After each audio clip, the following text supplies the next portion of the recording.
शांति। आज 8 जनवरी 2025 के साकार मधुर महावाक्य हैं मधुबन से। मीठे बाप दादा जी ने कहा, मीठे बच्चे, बाप की श्रीमत तुम्हें 21 पीढ़ी का सुख दे देती है। इतनी न्यारी मत बाप के सिवाय कोई दे नहीं सकता। तुम श्रीमत पर चलते रहो।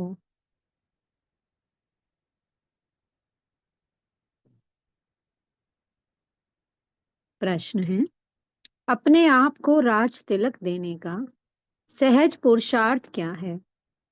उत्तर है, अपने आप को राज तिलक देने के लिए बाप की जो शिक्षाएं मिलती हैं उन पर अच्छी रीति चलो।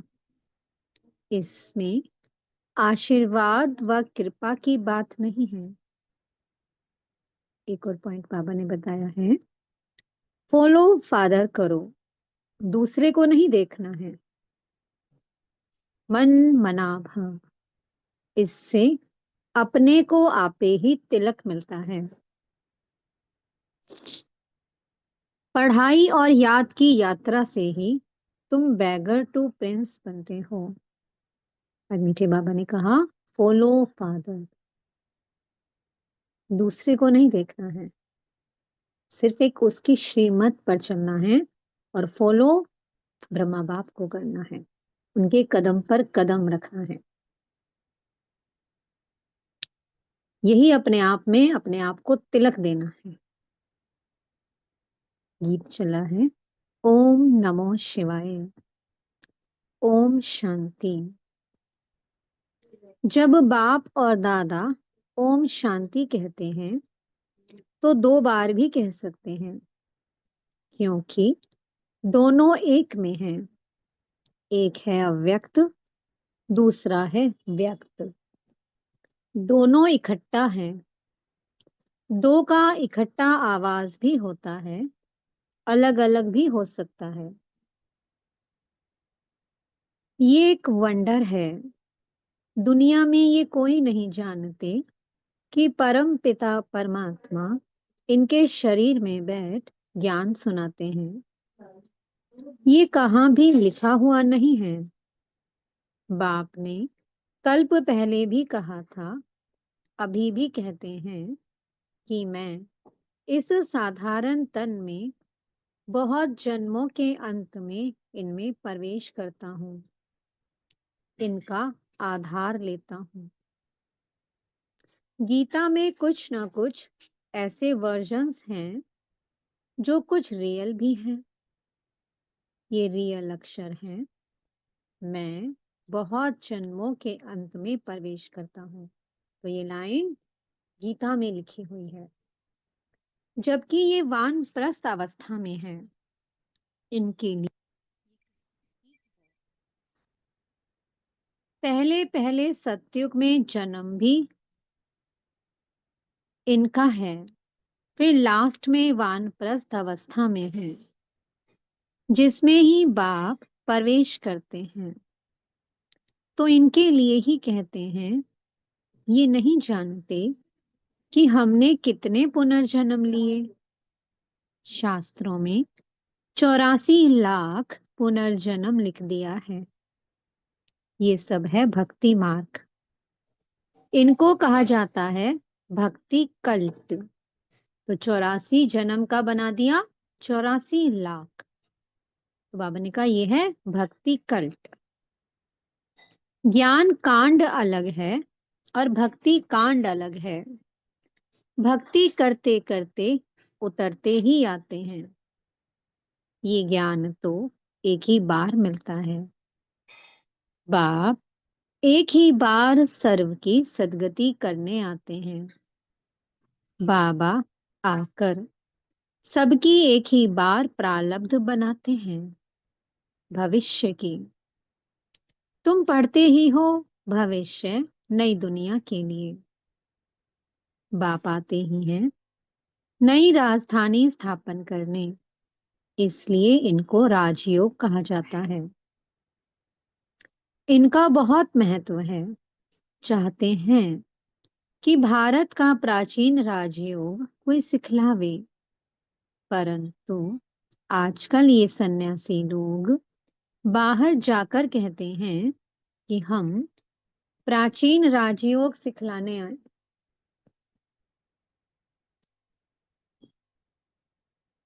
क्या कहते हैं सन्यासी लोग बाहर जाकर? कि हम प्राचीन राजयोग सिखलाने आए हैं।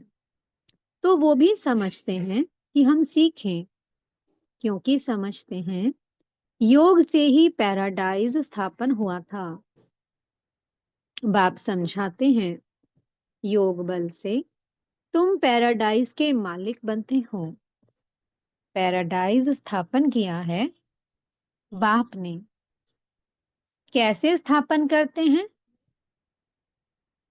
वह नहीं जानते। ये राजयोग रूहानी बाप ही सिखलाते हैं। जिस्मानी कोई मनुष्य सिखला ना सके। आजकल एडल्ट्रेशन, करप्शन तो बहुत है ना। इसलिए बाप ने कहा है कि मैं पतितों को पावन बनाने वाला हूँ। जरूर फिर पतित बनाने वाला भी कोई होगा। अभी तुम जज करो, बरोबर ऐसे है ना। मैं ही आकर सभी वेदों, शास्त्रों आदि का सार सुनाता हूँ। ज्ञान से तुमको 21 जन्मों का सुख मिलता है। भक्ति मार्ग में है अल्पकाल क्षण भंगुर सुख, और ये है 21 पीढ़ी का सुख जो बाप ही देते हैं। बाप तुमको सदगति देने के लिए जो श्रीमत देते हैं वह सबसे न्यारी है। ये बाप सबकी दिल लेने वाला है। जैसे वह जड़ दिलवाड़ा मंदिर है, ये फिर है चैतन्य दिल वाला मंदिर। एक्यूरेट तुम्हारी एक्टिविटी के ही चित्र बने हैं। इस समय तुम्हारी एक्टिविटी चल रही है। दिलवाला बाप मिला है, सर्व का सदगति करने वाला, सर्व का दुख हर कर सुख देने वाला। कितना ऊंचते ऊंच गाया हुआ है। ऊंचते ऊंच है भगवान शिव की महिमा। भल चित्रों में शंकर आदि के आगे भी शिव का चित्र दिखाया है। वास्तव में देवताओं के आगे शिव का चित्र रखना तो निषेध है। वह तो भक्ति करते नहीं। भक्ति ना देवताएं करते, ना सन्यासी कर सकते हैं। वो हैं ब्रह्म ज्ञानी, तत्व ज्ञानी। जैसे ये आकाश तत्व है वैसे वह ब्रह्म तत्व है। वह बाप को तो याद करते नहीं, ना उनको ये महामंत्र मिलता है। ये महामंत्र बाप ही आकर संगम युग पर देते हैं। सर्व का सदगति दाता बाप एक ही बार आकर मन मना भव का मंत्र देते हैं। बाप कहते हैं बच्चे, देह सहित देह के सब धर्म त्याग, अपने को शरीरी आत्मा समझ मुझ बाप को याद करो। कितना सहज समझाते हैं। रावण राज्य के कारण तुम सब देह अभिमानी बने हो। अभी बाप तुमको आत्म अभिमानी बनाते हैं। अपने को आत्मा समझ मुझ बाप को याद करते रहो, तो आत्मा में जो खाद पड़ी है वह निकल जाए। सतो प्रधान से सतों में आने से कलाएं कम होती हैं ना। सतो प्रधान से सतों में आती हैं तो कला कम हो जाती है। सोने की भी कैरेट होती है ना। अभी तो कलयुग अंत में सोना देखने में भी नहीं आता, और सतयुग में तो सोने के महल होते हैं। कितना रात दिन का फर्क है। उसका नाम ही है गोल्डन एजेड वर्ल्ड। वहां ईंट पत्थर आदि का काम नहीं होता। बिल्डिंग बनती है तो उसमें भी सोने चांदी के सिवाय और कीचड़ पट्टी नहीं होती। वहां साइंस से बहुत सुख है। ये भी ड्रामा बना हुआ है। इस समय साइंस घमंडी है। सतयुग में घमंडी नहीं कहेंगे। वहां तो साइंस से तुमको सुख मिलता है। यहाँ है अल्पकाल का सुख, फिर इससे ही बड़ा भारी दुख मिलता है। बॉम्ब आदि ये सब विनाश के लिए बनाते ही रहते हैं। बॉम्ब्स बनाने के लिए दूसरों को मना करते हैं, फिर खुद बनाते रहते। समझते भी हैं इन बॉम्ब्स से हमारी ही मौत होनी है, लेकिन फिर भी बनाते रहते हैं। तो बुद्धि मारी हुई है ना। ये सब ड्रामा में नूंद है। बनाने के सिवाय रह नहीं सकते हैं। मनुष्य समझते हैं कि इन बॉम्ब्स से हमारा ही मौत होगा, परंतु पता नहीं कि कौन प्रेरित कर रहा है। हम बनाने बिगर रह नहीं सकते हैं। जरूर बनाना ही पड़ेंगे। विनाश की भी ड्रामा में नोंद है। कितना भी भल कोई पीस प्राइज दे, परंतु पीस स्थापन करने वाला एक बाप ही है। शांति का सागर बाप ही शांति, सुख, पवित्रता का वर्षा देते हैं। सतयुग में है बेहद की संपत्ति। वहां तो नदियां बहती हैं। विष्णु को क्षीर सागर में दिखाते हैं। ये भेंट की जाती है। कहाँ वह क्षीर सागर और कहाँ ये विषय सागर। भक्ति मार्ग में फिर तालाब आदि बनाकर उसमें पत्थर पर विष्णु को सुला देते हैं। भक्ति में कितना खर्चा करते हैं, कितना waste of time, waste of money करते हैं। देवियों की मूर्तियां कितना खर्चा कर बनाते हैं, फिर समुद्र में डाल देते हैं। तो पैसे वेस्ट हुए ना।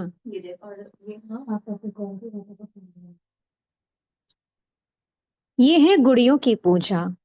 कोई के भी ऑक्यूपेशन का किसको पता नहीं है। अभी तुम किसके भी मंदिर में जाओ तो तुम हर एक का ऑक्यूपेशन जानते हो। बच्चों को मना नहीं है कहाँ भी जाने की। आगे तो बेसमझ बनकर जाते थे, अभी सेंसिबल बनकर जाते हो। तुम कहेंगे हम इनके 84 जन्मों को जानते हैं। भारतवासियों को तो श्री कृष्ण के जन्म का भी पता नहीं है। तुम्हारी बुद्धि में ये सारी नॉलेज है। नॉलेज सोर्स ऑफ इनकम है।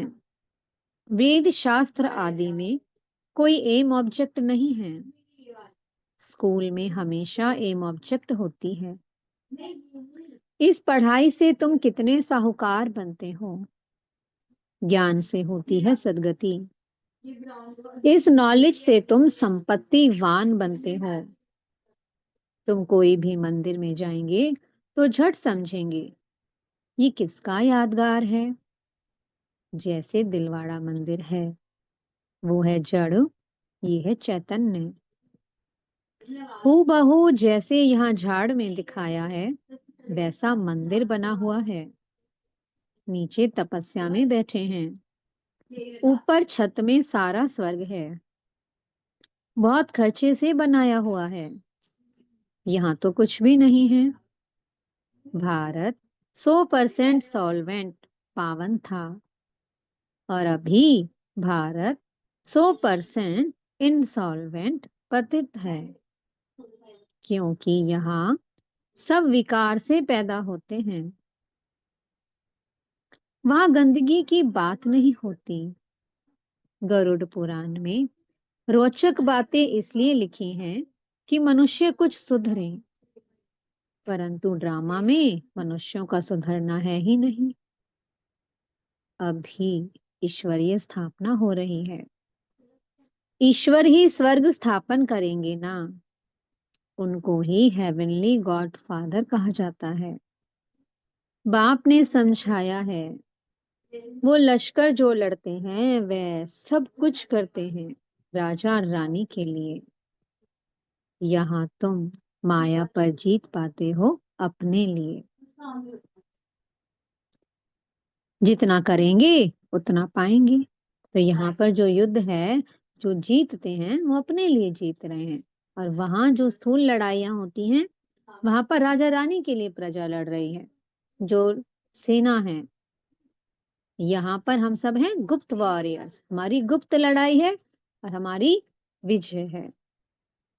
जो जीतता है वो राजा रानी बनता है, चक्रवर्ती महाराजा महारानी बनता है। तुम हरेक को अपना तन मन धन भारत को स्वर्ग बनाने में खर्च करना पड़ता है। जितना करेंगे उतना उच्च पद पाएंगे। यहाँ रहने का तो कुछ है ही नहीं, अभी के लिए ही गायन है। किनकी दबी रहेगी धूल में, किनकी राजा खाए। अभी बाप आया हुआ है तुमको राज्य भाग्य दिलाने। कहते हैं अब तन मन धन सब इसमें लगा दो। इसने यानी कि ब्रह्मा बाबा ने सब कुछ न्यौछावर कर दिया ना। इनको कहा जाता है महादानी। विनाशी धन का दान करते हैं तो अविनाशी धन का भी दान करना होता है। जितना जो दान करें। नामी ग्रामी दानी होते हैं। तो कहते हैं फलाना बड़ा फिलैंथ्रोपिस्ट था। फिलैंथ्रोपिस्ट यानी महादानी था। नाम तो होता है ना, वो इनडायरेक्ट ईश्वर अर्थ करते हैं। राजाई नहीं स्थापन होती है, अभी तो राजाई स्थापन होती है। इसलिए कंप्लीट फिलैंथ्रोपिस्ट बनना है। भक्ति मार्ग में गाते भी हैं हम वारी जाएंगे। इसमें खर्चा कुछ नहीं है। गवर्नमेंट का कितना खर्चा होता है। यहाँ तुम जो कुछ करते हो अपने लिए। फिर चाहे 8 की माला में आओ, चाहे 108 में, चाहे 16,108 में, पास विद ऑनर बनना है। ऐसा योग कमाओ जो कर्मातीत अवस्था को पालो, फिर कोई सजा ना खाओ।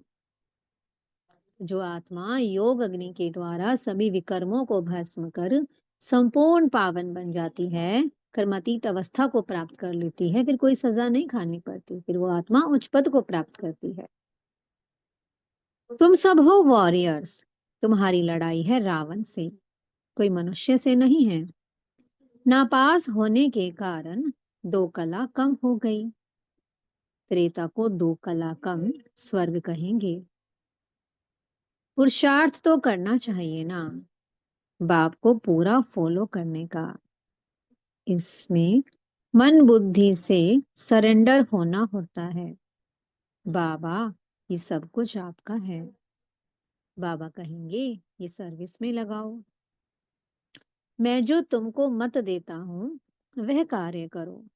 यूनिवर्सिटी खोलो, सेंटर्स खोलो, बहुतों का कल्याण हो जाएगा।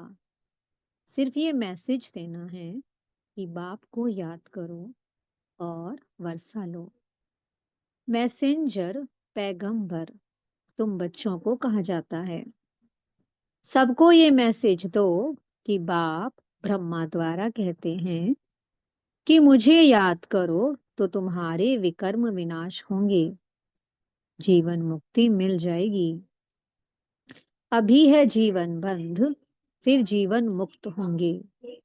बाप कहते हैं मैं भारत में ही आता हूँ। ये ड्रामा अनादि बना हुआ है, कब बना और कब पूरा होगा अब ये प्रश्न नहीं उठ सकता। ये तो ड्रामा अनादि चलता ही रहता है। आत्मा कितनी छोटी बिंदी है, उसमें ये अविनाशी पाठ नुंधा हुआ है। कितनी घुइया बातें हैं। स्टार मिसल छोटी बिंदी है। माताएं भी यहाँ मस्तक पर बिंदी देती हैं। अभी तुम बच्चे पुरुषार्थ से अपने आप को राज तिलक दे रहे हो। तुम बाप की शिक्षा पर अच्छी रीति चलेंगे तो जैसे कि तुम अपने को राज तिलक देते हो, ऐसे नहीं कि इसमें आशीर्वाद व कृपा होगी। तुम ही अपने को राज तिलक देते हो। असल में ये राज तिलक है। फॉलो फादर करने का पुरुषार्थ करना है, दूसरों को नहीं देखना है। ये है मन मना भाव, जिससे अपने को आपे ही तिलक मिलता है, बाप नहीं देते हैं। ये है ही राजयोग। तुम बैगर टू प्रिंस बनते हो, तो कितना अच्छा पुरुषार्थ करना चाहिए, फिर इनको भी फॉलो करना है। ये तो समझ की बात है ना। पढ़ाई से कमाई होती है। जितना जितना योग उतनी धारणा होगी। योग में ही मेहनत है। इसलिए भारत का राजयोग गाया हुआ है। बाकी गंगा स्नान करते करते तो आयु भी चली जाए तो भी पावन बन ना सके। तक तो क्या अभी तक कोई पावन बन पाया? भक्ति मार्ग में ईश्वर अर्थ गरीबों को देते हैं। यहाँ फिर खुद ईश्वर आकर गरीबों को ही विश्व की बादशाही देते हैं। गरीब निवाज है ना। भारत जो 100% सॉल्वेंट था, वह इस समय 100% इनसॉल्वेंट है। दान हमेशा गरीबों को दिया जाता है। बाप कितना उच्च बनाते हैं, ऐसे बाप को गाली देते हैं। बाप कहते हैं, ऐसे जब ग्लानि करते हैं तब मुझे आना पड़ता है। ये भी ड्रामा बना हुआ है। ये बाप भी है, टीचर भी है। सिख लोग कहते हैं सतगुरु अकाल। बाकी भक्ति मार्ग के गुरु तो ढेर हैं। अकाल को तख्त सिर्फ ये मिलता है। तुम बच्चों का भी तख्त यूज करते हैं। कहते हैं मैं इनमें प्रवेश कर सबका कल्याण करता हूँ। इस समय इनका ये पाठ है। ये बड़ी समझने की बातें हैं। नया कोई समझ ना सके। अच्छा, मीठे मीठे सी किलते बच्चों प्रति माता पिता बाप दादा का याद प्यार और गुड मॉर्निंग। रूहानी बाप की रूहानी बच्चों को नमस्ते। हम रूहानी बच्चों की मीठे रूहानी बाप दादाजी को बहुत बहुत याद प्यार, गुड मॉर्निंग और नमस्ते। धारणा के लिए मुख्य सार है। पहला पॉइंट, अविनाशी ज्ञान धन का दान कर महादानी बनना है। जैसे ब्रह्मा बाप ने अपना सब कुछ इसमें लगा दिया, ऐसे फॉलो फादर कर राजाई में उच्च पद लेना है। दूसरा पॉइंट है, सजाओं से बचने के लिए ऐसा योग कमाना है जो कर्मातीत अवस्था को पाले। पास विद ऑनर बनने का पूरा पूरा पुरुषार्थ करना है, दूसरों को नहीं देखना है। मीठे सतगुरु जी वरदान दे रहे हैं। कड़े नियम और दृढ़ संकल्प द्वारा अलबेलेपन को समाप्त करने वाले ब्रह्मा बाप समान अथक भवा। ब्रह्मा बाप समान अथक बनने के लिए अलबेलेपन को समाप्त करो। इसके लिए कोई कड़ा नियम बनाओ। दृढ़ संकल्प करो। अटेंशन रूपी चौकीदार सदा अलर्ट रहे तो अलबेलापन समाप्त हो जाएगा। पहले स्व के ऊपर मेहनत करो, फिर सेवा में, तब धरनी परिवर्तन होगी। अभी सिर्फ कर लेंगे, हो जाएगा। इस आराम के संकल्पों के डंलप को छोड़ो, करना ही है। ये स्लोगन मस्तक में याद रहे तो परिवर्तन हो जाएगा। स्लोगन है, समर्थ बोल की निशानी है, जिस बोल में आत्मिक भाव और शुभ भावना हो। आज के अव्यक्त इशारे हैं, अपनी शक्तिशाली मनसा द्वारा सकाश देने की सेवा करो। जितना जितना समय समीप आता जा रहा है, उतना व्यर्थ संकल्प भी बढ़ रहे हैं, लेकिन ये चुकतू होने के लिए बाहर निकल रहे हैं। उन्हों का काम है आना और आपका काम है उड़ती कला द्वारा, सकाश द्वारा परिवर्तन करना। घबराओ नहीं, उसके सेक में नहीं आओ। ओम शांति। बहुत बहुत शुक्रिया प्यारे प्यारे हमारे मीठे मीठे बाप दादा जी का। ओम शांति।